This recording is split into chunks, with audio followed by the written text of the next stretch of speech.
Ang seryeng Hunter x Hunter ni Yoshihiro Togashi ay puno ng mga misteryo at hindi pa nalulutas na mga katanungan.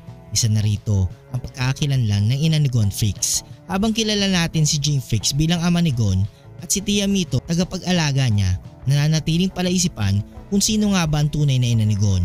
Ang teorya na ito ay magbibigay liwanag sa posibilidad na nakilala ni Jing ang ina ni Gon sa Dark Continent at kung bakit nila ito inilihim kay Gon. Ayon sa ilang mga paiwatig sa serye, tila may dahilan kung bakit hindi ipinakilala ni Jing ang ina ni Gon sa anak niya. Sa teoryang ito ay pinapalagay natin na nakilala ni Jing ang ina ni Gon sa isang ekspedisyon sa Dark Continent. Ang Dark Continent ay kilala sa pagiging mapanganib at puno ng mga nilalang na hindi pa nalalaman ng mundo. Maaring ang ina ni Gon ay isa sa mga taga roon, isang nilalang o isang tao na nagtataglay ng kakaibang kapangyarihan o kasaysayan. Ngunit bakit nga ba inilihim ni Jing Freaks ito kay Gon? Ang unahing dahilan marahil ay ang proteksyon. Ang Dark Continent ay puno ng panganib at kung malaman ni Gon ang tungkol sa ina niya, maaari itong mag-udyok sa kanya na magtungo roon na maglalagay sa kanya ng matinding peligro. Alam ni Jing na malakas si Gon ngunit hindi pa sapat ang karanasan niya upang harapin ang mga hamon ng Dark Continent. Pangalawa, ang komplikadong kasaysayan.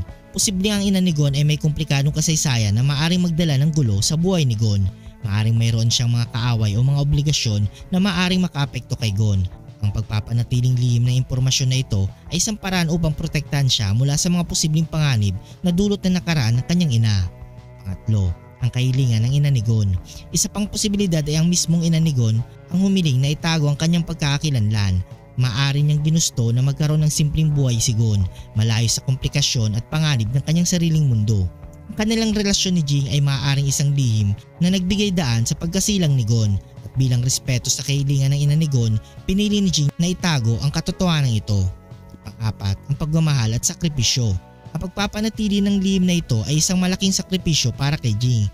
Maaari niyang naramdaman na ang tamang pag-ibig ay hindi lamang pag-amin ng lahat ng katotohanan kundi ang pagprotekta sa mahal sa buhay mula sa mga panganib. Sa pagpili na hindi sabihin kay Gon, ipinakita ni Jing ang kanyang pagmamahal at pagnanais na masiguro ang kaligtasan ng kanyang anak.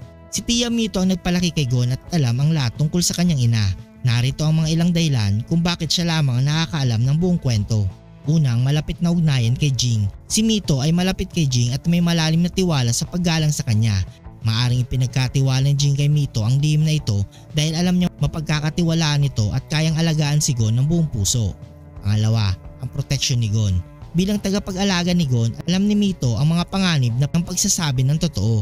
Naunawaan niya ang posibleng epekto nito kay Gon at bilang isang mapagmahal na tiyahin, gagawin niya ang lahat para maprotektahan ang kanyang pamangkin. Pangatlo, pag-ako ng responsibilidad. Bilang tanging nakakaalam ng buong kwento, inako ni Mito ang responsibilidad na protektahan si Gon mula sa katotohanan na maaaring makasama sa kanya. Pag-aalaga niya kay Gon ay hindi lamang dahil sa pagtanaw ng utang na loob kay Jing kundi dahil sa kanyang tunay na pagmamahal sa bata. Pang-apat, ang pagbibigyan ng normal na buhay. Sa kabila ng mga misteryo, sinikap ni Mito na bigyan si Gon ng normal na buhay sa Whale Island.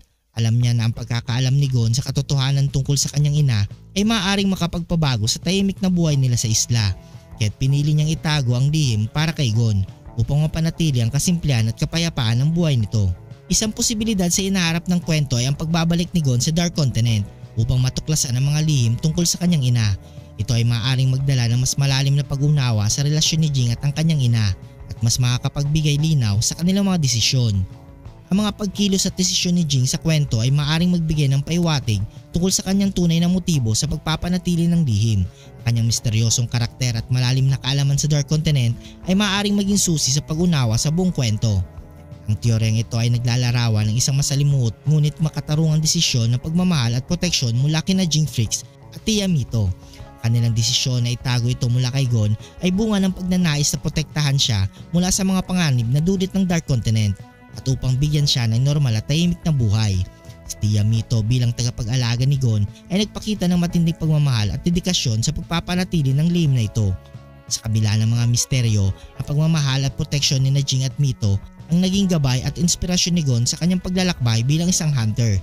Sa hinaharap, ang paglalantad ng mga lihim na ito ay maaaring magdala ng mas malalim na pag-unawa at pagresolba sa mga hindi pa nalulutas na katanungan sa kwento ng Hunter x Hunter. Kung nagustuhan mong video ito, huwag niyong kalimutan mag-like at subscribe and hit notification bell button para updated kayo palagi sa ating video.